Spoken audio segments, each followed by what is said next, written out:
Boom! Welcome to Pub Sports Radio. We are live, baby, live. As I always like to say, Max, NCAA net profit. It's good to see you, my man. It's been a few days. I missed you, but we're back. We got a nice card today. A few of those days, light cards the last few days, but it's treated me well. I feel like everything's starting to flow. We're going to have a little bit of break, with Christmas, Max. Then we get after that, we'll really get rolling. Conference play starts. We already got information on all these teams, so I really feel like I'm really starting to get in the flow. But how are you feeling today, my man? And let me know how you're going. How was your weekend, betting wise, and how you doing? Yeah, listen, college basketball, I haven't had really anything to complain about. I've definitely made some bad calls pregame, but that's the beauty of having a dedicated bankroll to this. And I've been able to hit some really nice live spots and some live dogs. So while it hasn't been the happiest time for me personally, betting wise, it has been okay. It's just hard to enjoy right now, but the money's padding up, and the ladies of the night are definitely waiting for me to visit them. That always helps out. Definitely the ladies of the night. I wanted to touch on a little bit of yesterday. There wasn't much to go on. A few overs. The Denver one was pretty good. Some of these big teams didn't cover. Like Baylor and first half. Purdue. Some of these ones you think you get of they were laying huge numbers, especially a team like Incarnate Word who's been horrible. Western Carolina covered. I thought that was a pretty solid dog yesterday. That looked good. Oral Roberts, that was my other one, the over. I know that was a great over. Remember, I took the under on Thursday's show, Max. I think I was catching a little flack from it. It moved all the way up. And to like 144 and a half, 145, I took the under.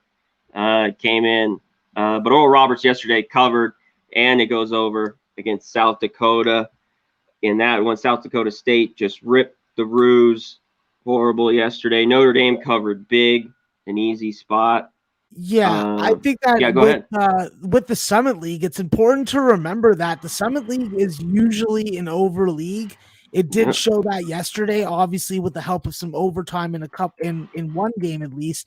But this is definitely a league that there isn't a ton of defense that is played, and something that you should keep in mind going forward. Definitely. Gonzaga won big, 95-49, and that was about it on that card. Small card there. Manhattan had a big game. I was surprised they won that big. Charleston Southern's not very good, but Manhattan shot the lights out and won pretty big in that one. Let's get to today. Is there anything you want to talk about? We were on some games already. I know you wanted to talk about a few games that just started. Do you want to touch on a few of those? Maybe some people could get on live that we just, you know what I mean? You want to touch on that? Yeah, absolutely. So okay. I think that with the Dartmouth Cal State Bakersfield game, this is a letdown spot for Dartmouth against Bakersfield, coming off two really good tries at winning games against Pac-12 opponents. This was Undercity all day for me with the way that Bakersfield slows down the tempo. If this game is going to stay under, it is going to be because of Bakersfield and their style, where Dartmouth has been a bit of a higher scoring team early on. When it comes to the Merrimack game, listen, this is a spot that Merrimack is the crystal ball is like here. This is a game that you can win. This is a game that you can freaking break this losing streak, because they've been pretty pathetic. I think that even though they had a good first half versus Indiana, they got blasted in the second half. They had a good game against Gonzaga and then fell flat. I think that having that home game against Brown also hurt them.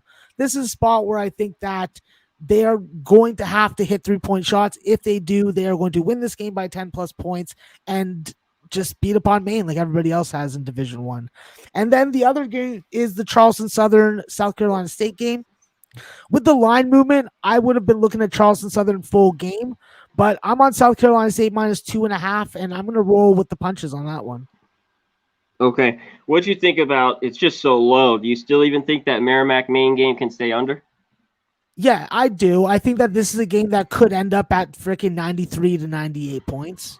And the pace so far through the first 2 minutes has indicated that could be spot on.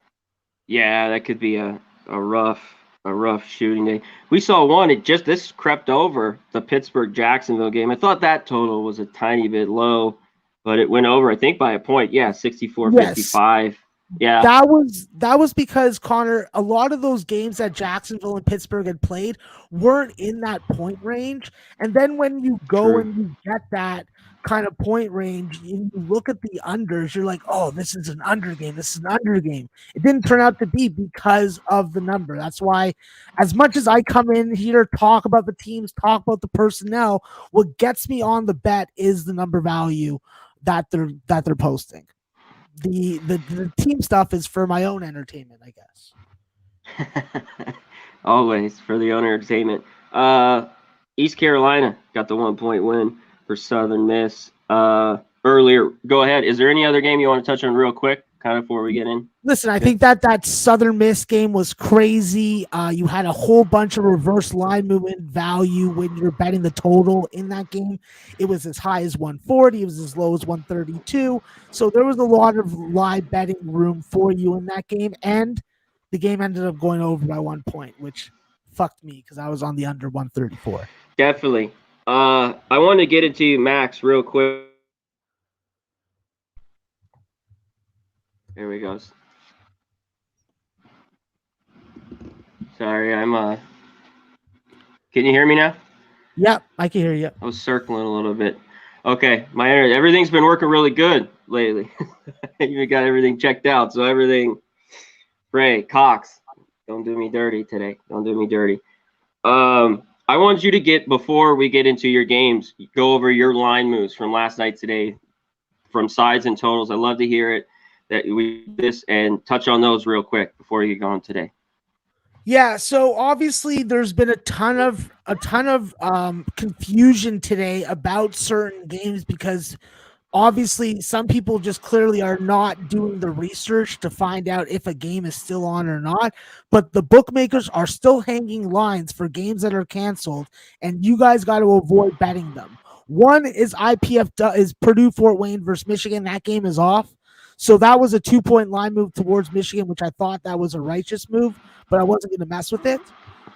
As far as games on right that are going to be played tonight, there really isn't a ton of line movement in the 7 o'clock games on the main slate, aside from 2 games. Eastern Illinois and Ball State have gone from a 140.5 total down to 136 to 135.5. And the Elon game has gone from 153.5 to 149 or 150. So these are 2 spots that I agree with the line move. I think that with Eastern Illinois, this is a slow tempo team. They don't want to get into an up and down game with Ball State. And with Arkansas, this is a team, while they are good, they are talented, they're not shooting the basketball collectively well right now. So it's not a spot where I really think that they're going to be going pedal to the metal on Elon. And Elon's good at slowing teams down. So a game that I don't understand the line movement, Connor, is in the Fresno State-Utah game. Brendan Carlson has been ruled out for Utah. Yes. And with Fresno State, I don't really see them wanting to play an up and down even without a line.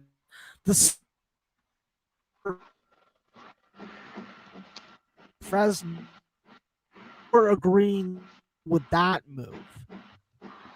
The Bradley and Sam Houston State, with both these teams in the way that they operate in the half court, I can understand why the line's going, but I just disagree with it.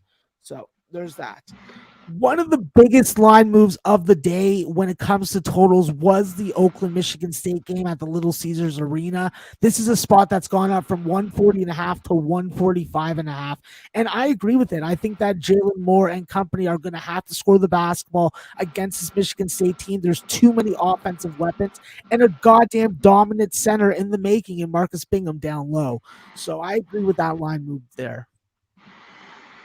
Excellent. Yeah, I heard it for a second. If not, I'm going to have to bounce out. I hope everything was going to roll smooth. Everything has been going well for me now. Let me know how we sound right now. If not, I'll bounce out for a minute. I like those moves you touched on, Max. The Elon, I was going to mention that. And then the Fresno with Utah.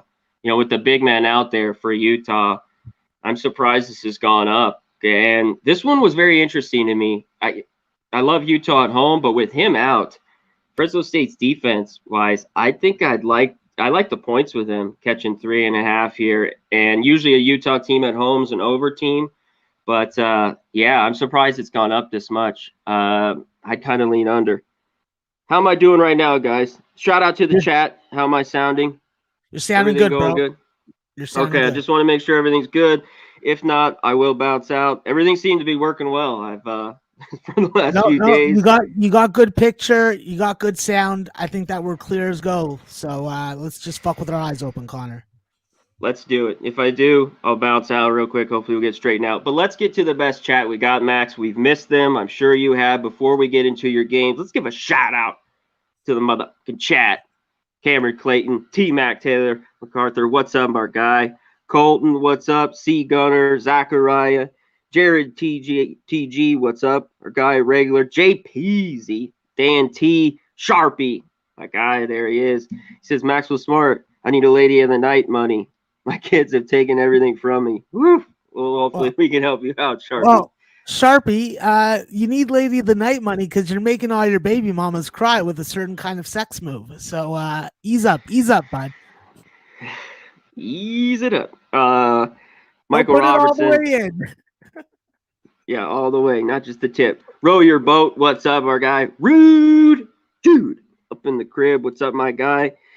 Sharpie again. What's he play? It's not your time to feed. Yeah, for sure, my guy. Alex, what's going on? Van Hooser. Shout out to everyone. Hit the like, hit the retweet, hit the bells and whistles like I talk about. We appreciate you guys being in here. And we're glad college basketball's back, and we're back today. I've been jonesing for the show, Max. I missed it. But let's get into your first game. I know you were on a few of those early ones, but let's get to this one that you're on here. Delaware versus Iona. Iona's favored by 7. Totals right around 141.5. What's your look here? Yeah, for me, Connor, with Iona, this is just a team that I think that has value in these neutral court scenarios.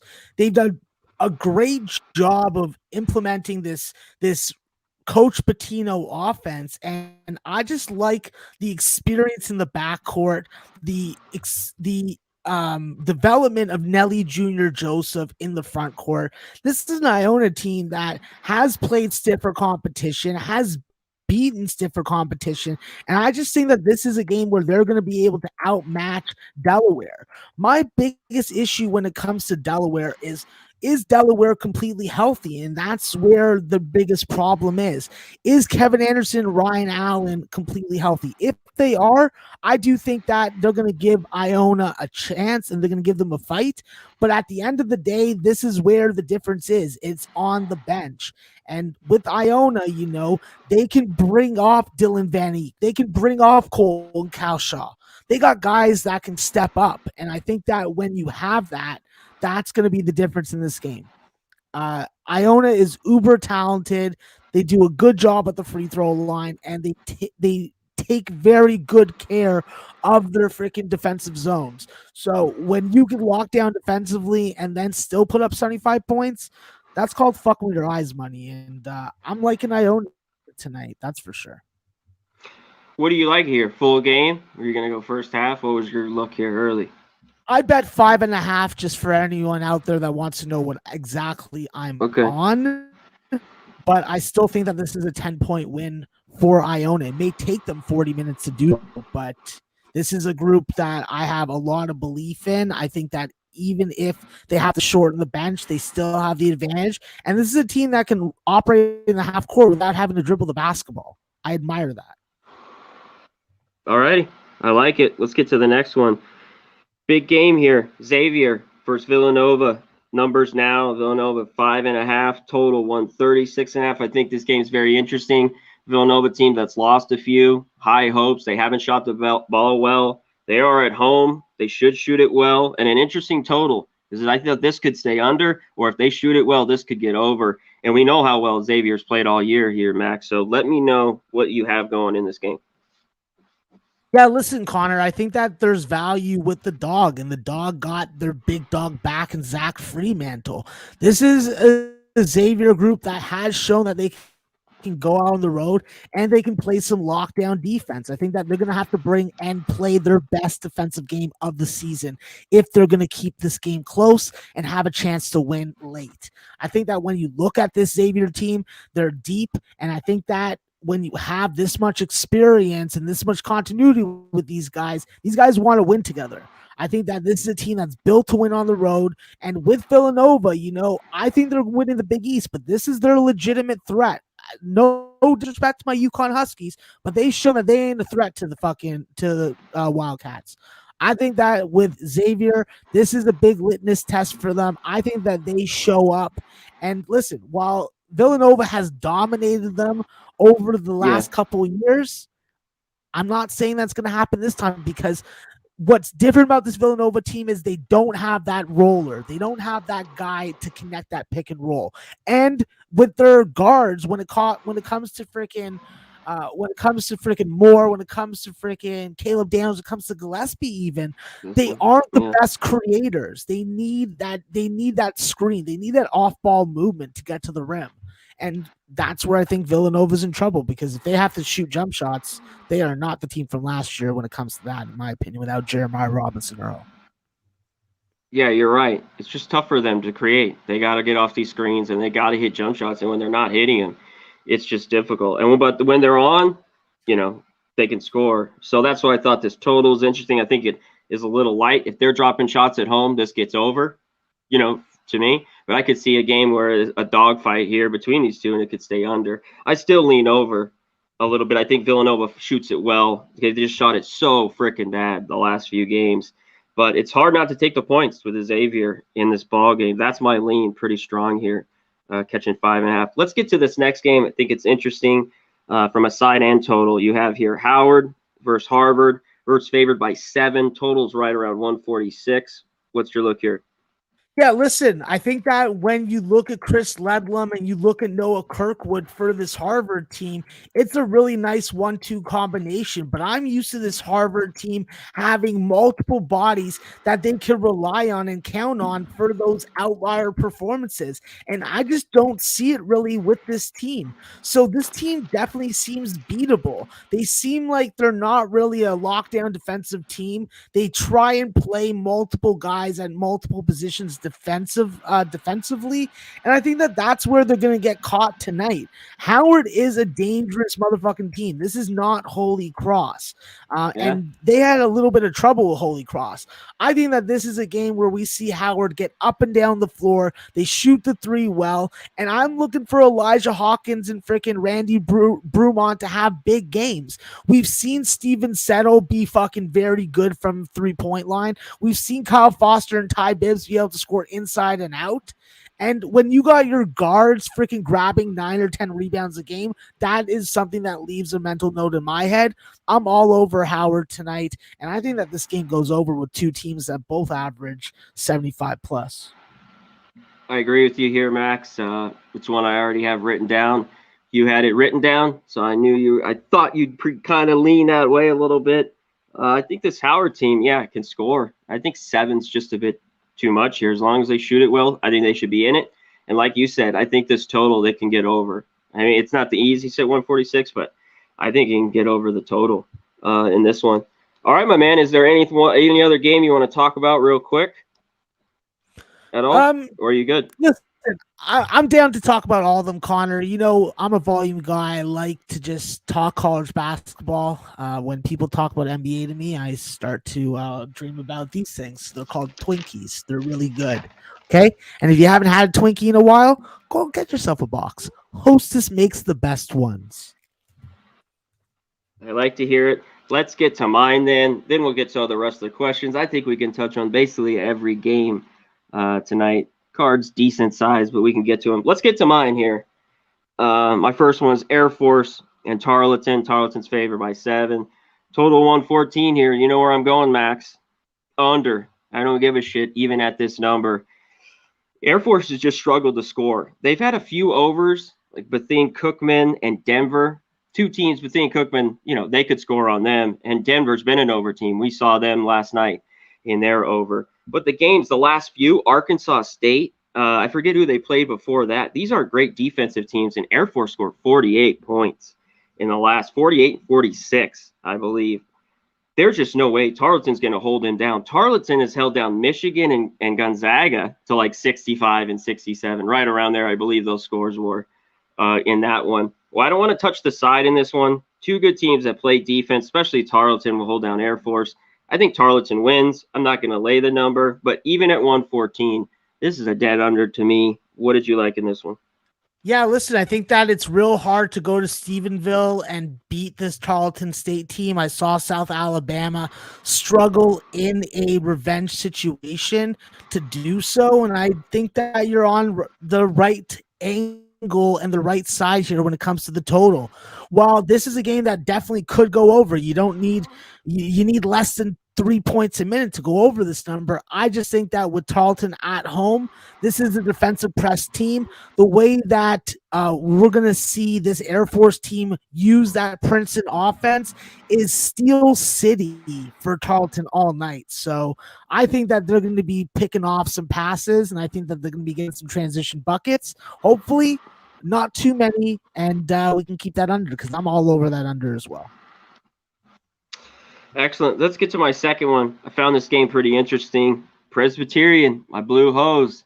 I've used this team a few times this year. They burned me, but they are 9-2-1 against the spread against Furman. This is up to 13 now. Furman's favored by 13. Total's 132 in here. Well, other Presbyterian, as long as they haven't played Tennessee and Cincinnati, they've stayed in a ton of ball games. That's why their number against the number has been really good here, Max. Furman is a great basketball team. They've lost 2 in a row, to UNC by 13 the other day, and Mississippi State by 3. 2 pretty good basketball teams. They obviously had the upset early with Louisville, and they can score at times. And I think they score here. I lean to catching these points with Presbyterian because Furman, when they have won games all year long, they haven't won by number. If you go look through everything in here. I wouldn't be surprised if they won by more than 13, but I'd look to the dog. But I'm looking to the total here. I think Presbyterian can score here a bit. Any total, Furman's gone over 132 in every game this year, and I think this total's a little bit light. Obviously, the scores, that Furman has, I think they get over this number at 132. I thought it was a tad bit light. What was your like in this game? Yeah, I think it's too light as well. We've seen this Presbyterian team get caught up in some up and down games on the road. At home, I feel that they're able to dictate tempo more and do it more successfully. On the road, I think that they're going to have to play their opponent's game. And if their opponent, like Furman, wants to go up and down, I think we're going to see that. I think also we're playing the number here. The number says that this is an over game. If you're betting a Furman home game under this number, you're really sharp. But I'm not that sharp, so I'm taking the over as well. I am too. I think it's too light here. I think they could score what they want. And like I said, I could see Furman winning, covering this number, but it's big. And they're 7-5. Obviously, they had the upset. They've played well against good teams, but some of these smaller teams like High Point, or if you go through their schedule, they've only won by 5 points. So not that I'm crazy about the Blue Hose, but they've been great against the number. So watch that 13. I think there could be a little bit of value, but to me, it's the over in that ball game. Let's get to my third one here. It's Nicholls State versus Oregon State. Oregon State's favored by 6.5. Total's 142 here. What can you say about Oregon State? This team has just been horrible. They've just lost, they're 1-10 against the number, 1-10 overall. I want no part of him here. The big key I was looking at here, Max, Nicholls has had a very weak schedule. They haven't beat anybody all year. Obviously, they just covered against Wisconsin a few games ago. I believe you had that, right? 71-68. Yeah. So in Northern Iowa, they beat earlier in the year. They lost to Utah Valley by 11. I think they can score here. Oregon State is not very good defensively. Nicholls' schedule freaks me out, but they score 81 points a game as well. But both these teams have gone over the total. That's why I'm all over it. Oregon State's 7 of the last 8. Nicholls is 5 straight. I like the over 142. And I'm kind of going to split myself. I'm going to double up kind of half unit on both. I'm going to take the 6.5 because I just don't trust Oregon State. They're obviously going to win. I think get better.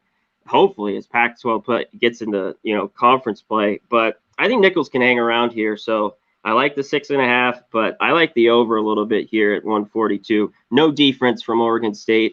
I don't think Nicholls plays a ton either. Oregon State should be able to score as long as shots drop. What's your look here? Yeah, listen, I think that from a bias perspective, you're going to hear me say I don't trust Pac-12 schools laying points with them, so I'm going to be looking towards the dog. I think that with this dog, this is a team that was leading at halftime by more than 5 points against Wisconsin on the road in a hostile environment. Now they're going up against a Beaver team that I think that they have more wins on the season against, and it's not like they've been playing cupcakes. They've been playing those bye games, getting paid to get beaten. So I think with Ty Gordon and Devontae Carter, that is a good combination. If you get 35 to 40 points from them in this game, they could outright win this game. I think that we've seen them go in and beat teams like this before. This is a team with a lot of Division I transfers. I think that they show that pedigree tonight against the Beavers, and get yourself some muff. Yes, get them up. I like it. I mean, they shoot 36 from 3. You talked about Gordon averages 20, Carter averages 12. I just see some points here in this one, up and down. I can't trust Oregon State, not at this moment, even at home. And like I talked about, the overs just have been cashing with both these teams lately. It is a little high, 142, but I still think we can get there tonight. Let's get to my last one here. This is kind of my dirty dog of the day. It's SIU Edwardsville for South Alabama. Total's 137. Let's talk about the total real quick. I lean to the under in this one a little bit, but I don't love it that much. SIU Edwardsville has been a team I've been surprised by a little bit, Max, because I don't think they're that good. But throughout the year, they've been in some really tight games. They lost to Creighton by 5 earlier in the year. So I think they can stay close in this one. South Alabama loves to play it slow. They beat Tarleton, then lost him. They're a pretty good team as well, and I think they're the better team. But I'm catching 10.5 in this one. I want SIU Edwardsville, my dirty dog, sloppy, whatever I call my shit dog of the day, plus 10.5 with Edwardsville. What'd you like here? Yeah, Conor, I agree with Nigel Russell, Chris Harris, Manny Patterson on this team. Yep. They can play physical. They can go to the rim, but the difference is going to be what do you get out of fucking Phil Russell? Phil Russell comes to play and gives you an outlier type game, a 25 type point game, then yes, SIU can go in, they can pull the upset. Let's be brutally honest here, Conor. They went into Missouri State, fucked them in the mouth, left them a note on their freaking dressing table in the morning, said, I took $20 from your wallet, don't call me back, bitch. So I think that this is the type of game that I like a lot. I think that with Cal Baptist, they don't make free throws. They freaking play slower than you think that they would based off their stats. And unless they get Daniel Akin going down low, they're a very plannable defensive plan to come up with. So when I look at Cal Baptist, yes, they definitely have value as a first half favorite. But when we're talking about them freaking laying 10 points or more against a team that penetrates the rim and plays till the last seconds off the clock, I totally agree with you with SIU. I like it too. I think Taylor, as long as he can score as well here tonight, they get the job done. That's it for my games. Everyone in the chat, get ready. Load us up with questions. I know you guys have already kind of hit them. So if I missed you guys from earlier, just write it again. But let's hit a word from our sponsors, and we will be right back to get all the questions. We be pumping. Get to it.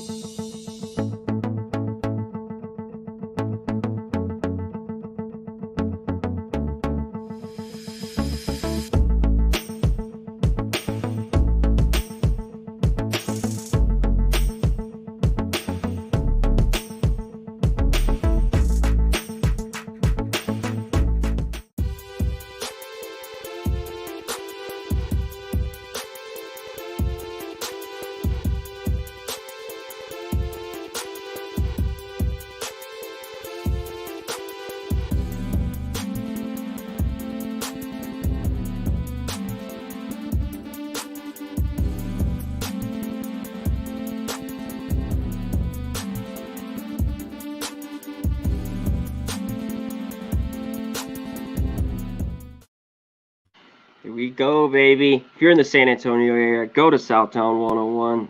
Tell them C-Mac and Max sent you. I'm sure they'll buy you a soda or a beer. Get there, karaoke, food, all that good shit. And go to mybookie.ag at promo code PubSports. You need multiple books, multiple lines.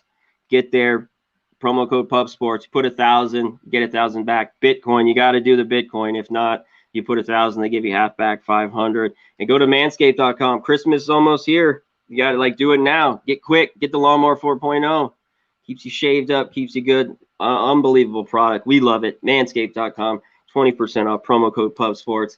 And lastly, get the Pub Rub. Get it. Get it on your meat. $14.99 for one. But why would you get one? Come on. You got to get two. Two for $25, baby. PubSportsRadio.com. And while you're at PubSportsRadio.com, check out some of our merch. Get all our shirts, sweatshirts. They are sick. We love it. So go to PubSportsRadio.com, cop some of that shit. Get it on your meat. Get it. Rub it good. Alrighty, Max, let's get to the rest of these games. People are itching to ask you some of these questions. I'll try to go back as far as I can. From our guy, Rodney Barton, Citadel, -2 over Manhattan, total right around 145. What'd you like here? Yeah, listen, I think that with Manhattan, this is a different team with Jose Perez as the top dog. I think that the key for Manhattan tonight is to keep Warren Williams on the floor and defending the rim. This is a Manhattan team that's going up against a Hayden Brown on Citadel, who is hard to keep out of the paint. He's hard to keep off the free throw line. But if you don't do that, then you also got to worry about all those three-point shooters. It's over City for me in that game. And with Citadel playing this tournament at home, you'd expect them to come back and win this game today. But I'm looking at the dog with the number. I was thinking the same thing, and the numbers come down a little bit, Max. I just don't love Citadel. I think it gets over as well at 145. Manhattan, I mean, they just shut the lights out yesterday. Can they do that again? I think enough to get this game over. So I agree with you. I have to say this, though, Connor. With Manhattan, though, with Ant Nelson playing a non-number one scoring option role and then having Samir Stewart being able to come off the bench, this team suddenly has a lot more backcourt depth. And if Jose Perez plays like he did at Gardner-Webb, which we've seen glimpses at already, you know, this guy's waiting to burst out for a 30-point outlier game. Definitely. Daryl Turner, what about Utah Valley? They're only getting 5 against Washington, I believe. Do you have anything in that one? Listen, it's a tough game either way, but the way that I look at it is Washington is in a look-ahead spot with their next game against Washington State. We have seen Utah Valley be able to beat zone teams, and really it comes down to does Utah Valley have enough guard depth without Justin Harmon, without Trey Woodbury to overcome that deficit? I think that they do. I think that Dart Hart steps up tonight. I think that Blaze Neal steps up tonight. And of course, with Utah Valley, when we're talking about them, we're talking about the pride of Vancouver, British Columbia, not Jimmy the Bag, Fairdahl Amick. And Amick, if he can give you a 20 and 15 type game, well, Washington's going to be in for a fight of their fucking life. So I love Utah Valley in this spot, but it also is a little bit biased. Yeah, I'm biased with it too. It's just 5. I just didn't love it. Not enough value for me. What about Kansas going to Colorado, favored by 10.5? Can they go in there and blow out the Buffs here?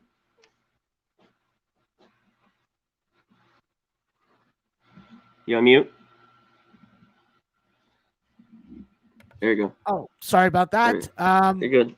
With Kansas, Connor, I think that when you look at it, this is a situation that not only is it their first true road game of the year, this is a game that they should be able to go into Buffalo Nation and smash them. Jabari Walker will be playing tonight from what I've read on Twitter and stuff, but this is still a team without a true point guard. You're going up with Remy Martin, who knows this Colorado Buffalo team from playing in the Pac-12 for so many years. I think that this is a definite Kansas smash spot. I just won't bet it. I think that there's value betting the under in this game. I think that it's a grinded out type of game. And we've seen Colorado be really bad as a double-digit favorite at home. Now we're going to see them as a double-digit dog. It's kind of intriguing. Yeah. but it is Pac-12 basketball. Yeah, that's what just keeps me off it completely. Like I think Kansas could go in there and win, but 10.5 now, and Colorado hasn't looked great. Is a stay away for me. How do you feel about Iowa first half? You think this team covers this? Maybe a team total look with them? What did you like? Listen, I think that with Iowa, Connor, this is a good Iowa situation. You know, we've seen Yeah. Southeast Louisiana go up against Iowa State recently, so we do have that kind of similarities that we can see what worked and what didn't work against them. But I think Iowa at home, they're going to have to get out to a fast start. They're going to have to limit Gus Okafor and Keon Clearjo, and if they're able to do so, I think that they smash them early. I think they smash them often. I like the first half with Iowa at home. I like the first half over with Iowa at home. And I'm just hoping that Jalen Hinton, the best driver and one of the better freaking low high percentage scores for Southeast Louisiana, does not play, and that will aid our efforts in that. But it's Iowa at home for me all day, even in a probably some would say that's a situational flat spot. I don't think so. What about this spot? Chicago State, Iowa State. Iowa State, playing great basketball this year from a shitty team a year ago, playing really good. Now laying 27.5. Can they cover this number? Listen, they could cover this number. Do I want to try and put my money on it? That's a different story. No, thank you. I think that the only way that I play this game is under City, first half full game, and possibly a team total. So, okay. Excellent. Let's get to this one from Jake. Jake Burns. He wants to know Pepperdine versus Oregon. I'm staying far away. Oregon played pretty good against Baylor the other night. Let it slide. Still lost by 8. Baylor got the cover. But what do you like here? Are you going to lay with Oregon, Pepperdine, or stay away? Pac-12 game. Yeah, for me, it's a stay away from a spread perspective, but I do think that we're going to see points in this game. I don't see how Pepperdine is able to game plan a scenario where they play slow and they're able to win this game. They have to play fast against Oregon, and we're seeing Oregon's offense probably get into second or third gear. And I'd like to see them really extend the offense tonight, really go to the rim heavy. And I want to see some hot 3-point shooting, which is something I haven't seen much of. They've looked better, though. I've watched some of these last few games. I watched the Baylor game. They look a lot better from early on, how horrible they were. Our guy T-Mac wants to know, Toledo, -3. Anything there? Listen, I think that with Toledo, I'm always going to like them at home in first halves better than full games. I think that with any team that can lock down defensively and isn't relying on the 3-point shot can keep a game close and get a game too close. We saw it in the Bradley game. This is another situation where it's the same kind of team, but with Tavion Kinsey and Andrew Taylor not being as 3-point reliant as other opponents of Toledo, I think that that's the big downfall for them. I think that Marshall has value, in my opinion. Yeah, difficult one for me as well. I had to stay off. This one is from Jay. Cincinnati, laying 16. I don't want any part of it, but can they get it done today? I think that if you're going to play this game, it's definitely a Cincinnati smash spot. I think that when we've seen the free throw shooting of Davenport and DeJulius at the end of games, that is something I feel very confident with if a team wants to play the foul game. Those guys are both 80% free throw shooters. And I think that with the Cincinnati group, they're not as 3-point reliant as we've seen these Keith Williams teams in the past. I think that's better. I think that with Wes Miller coaching, you have better sound fundamentals, and I think that with their defense, they turn that into offense. I think that they do that tonight. It's a bad spot to be a Bearcat opponent. That's how I look at it. How about this one? Can A&M lay this big number and cover here? I think it's 26, but can they cover this? Listen, anything's possible, but are we putting money on it? No, I'm not betting that game from a side perspective. Yeah. If I'm betting it, and what I have bet is the under in the game, I think that while Texas A&M is very good for the 3-point line, this Northwestern State has really missed and shown that they are missing Trenton Massner. So I think that this is a spot that Northwestern State struggles to score. I think that Texas A&M closes out. And with the fact that Radford and Marcus Williams haven't been those 3-point shooters that I expected them to be in this offense, there isn't going to be a ton of offensive possessions. This is a 74 type 50 type game to me. So I don't think it sees 140. All righty. What about Norfolk State? Can they cover here at 7.5 tonight? Listen, I really like this Norfolk spot for them. Does this game mean anything to New Mexico? And New Mexico is completely reliant on their trio of guards with DJ Jenkins, Jamal Mashburn, and then Jalen House. So it's a tough spot either way. I think that the value is more with the over. More so than with the side. I think that when you have this kind of experience with Norfolk State, you have a solid scorer inside in Chris Bankston who can play against bigger competition. And then with Joe Bryant, you need him to be a leader, hit threes for you. And if he does that, Norfolk can really give New Mexico a scare. I don't think that they win, but I'm going to be on the 8, and I'll ride the over. No problem. Okay, excellent. I have nothing in this one. McNeese State versus K-State. This was a pass for me. Anything here for you? Yeah, I think that this is a situational letdown for K-State. I know that you only beat Nebraska, but you went out on the road. You went into Big Ten country. You did what a lot of Big 12 teams had failed to do in past years, and that's win a game on the road in Cornhusker land. So while I do think that K-State is definitely going to benefit from getting Nigel Pack and Mike McGurl back, I don't know if they really have the motivation in this game. From a number perspective, I do think that there was value taking McNeese if you're getting 21 points or more, but anything less than that, it would just be a pass for me. Yeah, Jake wants to know, he can't figure out this Moorhead State line. Should they be favored by this many? 15 and right here, 15.5? I think that with Moorhead State, guys, this is a team that definitely has a lot better offense than we're used to seeing. The fact that they can throw it down to John A. Broome and there's nothing that IUPUI can do about it, I just don't see how they're going to be able to stay in this game. I think that with this Moorhead State team, they've shown on the road and at home that they can score the basketball if they need to. And against IUPUI, outside of BJ Maxwell, who is really going to freaking beat you on that team? So I just think that it is a perfect opportunity for Moorhead to have a big win.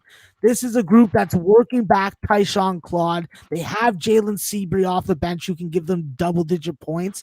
But more importantly, they have experience. They have length at the wing spots. And they got the most dominant big man in the game. So I think Moorhead wins the game by 20. It's just a matter of can the game stay under and can they limit themselves to scoring 75 or less. I was just going to say that the total's just too light. Obviously, IUPI can't score. I mean, they're one of dead last in all college basketball. But, man, I could see it getting over there, at 118. I like the under and lean it there. But, yeah. Yeah, the number was best at opener. If you're betting under the 120, then I suggest that you don't do it. What about Bellarmine? Bill wants to know, can they beat Loyola outright? Listen, I'm not going to put my money on this Marymount team on the road, plain and simply. Like on paper, they should be able to win this game by 10 plus points. But you're going into a real hostile environment. You're going into the state of Kentucky to play a basketball game. And I do not think that this Marymount team is trustworthy enough and has enough value on the spread. I think that this game should have been a pick 'em to start, and laying any points with Marymount for me is out of the question. It's Bellarmine or pass, and I'll take Dylan Penn and company at home. We got a double question here. Crystal, Jake wants to know Michigan State, but Crystal says, what about the Oakland-Michigan State game? I like Oakland, but they got manhandled by Bama. Hey, I remember that. I was on Oakland. So it's just cautious about this. What do you think of this game? Can you be trusted? Can you take the 10 with Oakland or no? I think that you're okay if you take the 10 with Oakland because Jalen Moore is your point guard for Oakland. With his ability to get to the free throw line, even though he's not going to put on that big, nice shooting card on the box score, He does all the things that don't show up on the box score. When you look at how Trey Townsend and Micah Parrish have adapted to their roles in this offense and really taken what's theirs, they're like a bunch of young male lions taking their part of the freaking caribou or whatever the fuck that they eat. Okay, hopefully they eat some hyenas. But I'm just saying that this is a team that's developing before our very eyes. We've seen Jamal Cain really thrive in this role, and this team can zone you up. So if this very twinked zone can freaking help them out in slowing down Michigan State and keeping them out on the perimeter, then yeah, I think that they're going to be able to stay in this game. They could freaking outright win it. Michigan State's been off for 11 days. I don't like that for them. They don't have the most stable point guard situation. And when you look at Gabe Brown, that's the guy that you got to stop. If you let him go off from the 3-point line and he's freaking taking guys off the dribble, well, then you're in trouble. Otherwise, Oakland should be able to stay in this game sort of like the West Virginia and Oklahoma State games. Okay. Yeah, Rim Most. We went over the Pepperdine. We're both not on it. Max isn't, and I'm not either. David said Bama. This is a good one. Bama bounce back, cover this number here, Max? I'm not going to be laying any points with Bama because Coach Oates has said that this team is just not there defensively. They can score the basketball with the best of them. They cannot defend. J.D. Davison is a question mark tonight for Alabama. And as much as I hate to give credit to a guy who I've been talking shit about for 3 or 4 years, Foster Lawyer, once he got away from Tom Izzo, this kid's a basketball player, bro. He's not just a fucking mop-up duty kind of guard. This kid is playing some good basketball. If he has a big game alongside Haejung Lee, then Davidson can be a definite fucking tough handle, at least in the first half, if not full game. Yeah, it's just a tricky spot. But if they're not going to play that good a defense, I don't want to lay the number either. They could win by 15 or 20. I'm not going to get my money. Row your boat. We kind of talked about this. Can Iowa, first half, is that what their team total is, 59? Can they get that?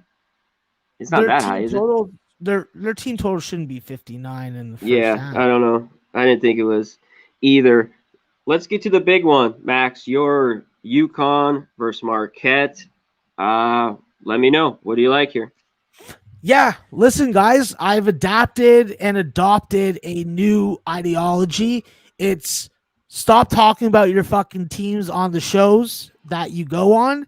And UConn and Marquette, I'm not touching the spread. I will not put my money on UConn right now with their free throw fucking ridiculousness. They are absolutely embarrassing me on a game-to-game basis. I will not fuck with them like that. I will watch this game. I will yell at the TV. I will probably cry a little, but I'm not betting it. So no, thank you. It's moved now a little bit. I would need a few more points to take Marquette. UConn's the better team here, period. It's not one I'm on either. If I had a few more, it might be on Marquette. Shout out. Thank you, Michael Robertson. We appreciate it. To all you guys. Shout out to everyone in the chat here. We appreciate all your good stuff. Let's get to this one. Bug Mega wants to know. UNC minus 16. Can they cover tonight? Listen, I really like the fact that they got lined so low. It's kind of disrespectful when you look at the fact that Duke just played this team and we're seeing a big difference in the spread. I think with North Carolina, with Hubert Davis coaching, they're going to want to go up tempo. They're going to want to get Caleb Love into scoring situations. But on the other side, I just don't see how App State stops Dawson Garcia. I don't see what they do about Armando Bacot down low. This is a spot where I think North Carolina can smash. I just don't know if I want to put my money on it. I think that there's value on the over. I think this game sees 150. That's where I like this game the most. Okay. You like the over there. Portland State, Utah State. Obviously, Portland State has been very good, but Utah State laying a big number. It's come down a little bit to 17.5. What do you like here? You think they covered? Do you like the over here? I like the over here, but I got in at the opener at 139.5. Yeah. So as far as talking about it right now, it's probably just a pass for me. Yeah, this is one that's moved. Talk about our line move. This has moved 4.5, 5 points. So not a ton of value now if you're getting that Santa Clara, San Jose State. I wanted you to talk about this one, Max. Santa Clara's favored by 6, totals 147. Santa Clara is healthy now. Joseph Rankic is back from the He's back. mono. Yeah, he's back. He's ready to fuck with his eyes open. He's from Toronto, so shout out to him. But I'm not going to be back in Santa Clara in this spot. I think that there's value with the dog. I love how Trey Anderson and Omari Moore run this offense for San Jose State. And let's also be brutally honest. They're serving $2 beers tonight at the arena. San Jose Spartan fans are going to be drunk off their ass, yelling all kinds of shit like I would be at the game without any beers. So I'm going with the Spartans. I'm taking the dirty dog. And, I do like the under in the game, even though the line has gone against me. So I think it might be too high as well. San Jose scored better than I thought, too, lately, Max. They've shot it a little bit better. So, yeah, that could be a sneaky under. This one I want to talk about. Georgia State, Georgia Tech. I think this one's very interesting. They're favored by 5, 5.5. Did you have a look here? Yeah, I think that with Georgia Tech, they're going to have the advantage with Rodney Howard down low. If they can get the running big man to slam and jam and freaking scream like Tarzan, I do think that Georgia Tech can fuck with their eyes open. The one glaring hole in this Georgia State team is who is going to be that anchor in the middle. They're going to have lots of guard production. They're going to be able to get their three-point shot off. They're going to be able to roll off the screens to the rim. I just don't think that against this Georgia Tech team that they're going to have an answer for Jordan Usher and Michael DeVoe. Those guys are going to give you 40 tonight. It's just a matter of what else they get from the rest of this Georgia Tech team. I think that Georgia Tech wins the game. I don't want to bet it from a spread perspective, but it'd be an interesting money line addition. Definitely. Yeah, Roland, we talked about the Fresno game. I lean them and the points. It's just 3. We talked about that early on. Just a couple more. Let's get to it, Max. Bradley, Sam Houston State. What's your look here? Total 136. Yeah, I think that with Bradley, they are getting a lot of respect on the road. I think that this is pretty much a home game for Sam Houston State. It is being played in the state of Texas, but I think that with Sam Houston State, if you can stop Ikpe from freaking being able to facilitate from the low block, I think that you take away a lot of Sam Houston State's offense. You got to force DeMarcus Lampley and Savion Flagg to beat you off the dribble and beat you in transition. I think that with Bradley's guard play and the emergence of Terry Roberts, that is the unknown factor. Terry Roberts is a baller. I think that he comes to play tonight. And when you look at Rian Mass, Billy Teravainen, freaking Jashawn Henry from freaking, I think he's from Saskatchewan or some shit like that. You got some solid fucking middle of nowhere. Yeah, middle of the freezing freaking ice. Like that is like when Americans are like, "Oh, you live in Canada; it's fucking cold all year round." I'm like, "Yeah, maybe it's Saskatchewan, but not here." Yeah, a place like that. Yeah, all year round, frozen balls. No, not actually, but yeah. Eastern Illinois, Ball State. Ball State's big favorite, 13.5, 14. Totals 136. You talked about it early on with the line movement in the first segment. Do you have anything here, Max? Yeah, it was an under spot on opener, and right now I still think that it has the ability to stay under, but from a line value perspective, it's minimized. Okay, let's just get a couple more. I think we touched them all. Elon versus Arkansas. You mentioned the line movement on the total with that. It's up to their favor by 22 here. What's your look?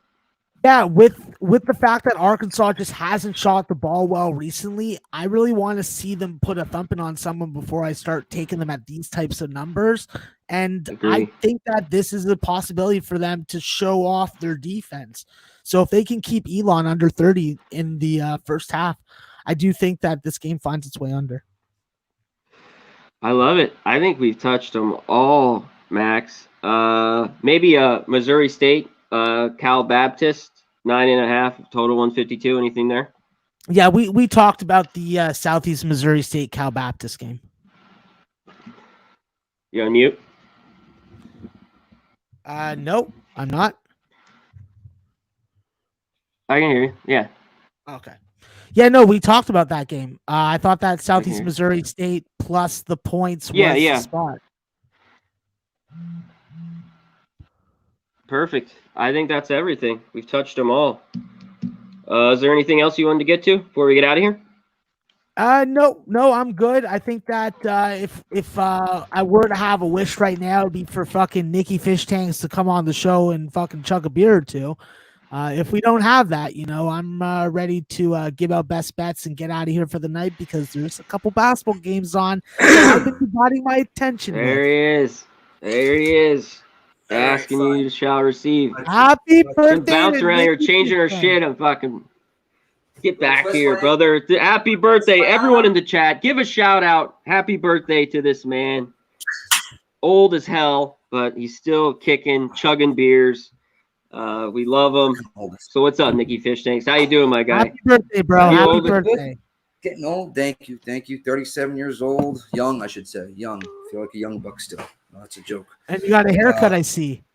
Yeah, I got the tight fade. I was supposed to go out tonight, but I'm going to hang out with the boys in the Discord and make some money. We be pumping as usual. But yeah, 37 years old and still hooking a jab and sticking and moving. So I will try to chug this beer as best as I can. I have sensitive teeth and it is quite cold. So I have sensitive teeth, the You man can do says. it, Nick. You can do it. We Hell believe yeah. in you. Happy birthday, Yes. bro. Hell yeah, brother. There you go. God damn it, if I knew you were coming on, I would have got a beer. Oh, it's cold. Oh, shout out to Trey real quick. Got the smoke shirt today. Oh, wow. Lord. Yes. There you We go. be pumping.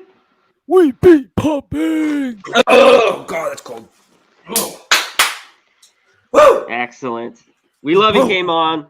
This is We had a beautiful. Friday normal spot. We were off Friday, so I'm glad he came on today on his birthday. Everybody wish him happy birthday. Shout out to everyone in the chat. Let me run through them real quick. Know Something, Remos, Jay Burns, Daryl Turner, Andrew G, Roland G, what's up, my guy? Kike, either way, C Gunner, Henry Wiggins, who else here? Bug Mega, Marcel, Bill McDonald, our guy, James Callie, Mike Wilkerson, row your boat, row your boat. Crystal Warren, which you appreciate, Bill McDonald, and yada, yada, yada. Jay, all you guys, Remos, we appreciate it all for showing up. We're glad to be back, me and Max. We're glad to go over today. Happy birthday to this man as he's ripping a shoey right now. Yes, Nick. Listen, Oh, dude. He's the man. What an animal. He's the What an man. animal. God damn. fucking animal. I love it. We smoke All the same day. beer. Happy Every motherfucking birthday, Nick. Happy motherfucking birthday. Thank you, guys. Hell yeah. No doubt. We love you, brother. Max, give him your best bets. I'll give mine, and we'll get on out of here. Yeah, listen, this was obviously a tough one. I think that we're going to go with IUPY team total under 51.5. That is the line. I do not see them scoring plus 50. If they land on 51 and we win by the hook, yeah, I love that shit. Then I'm going to go to a dirty under. We talked about it earlier. Villanova, Xavier. Give me that under in the Ooh. first half of 64.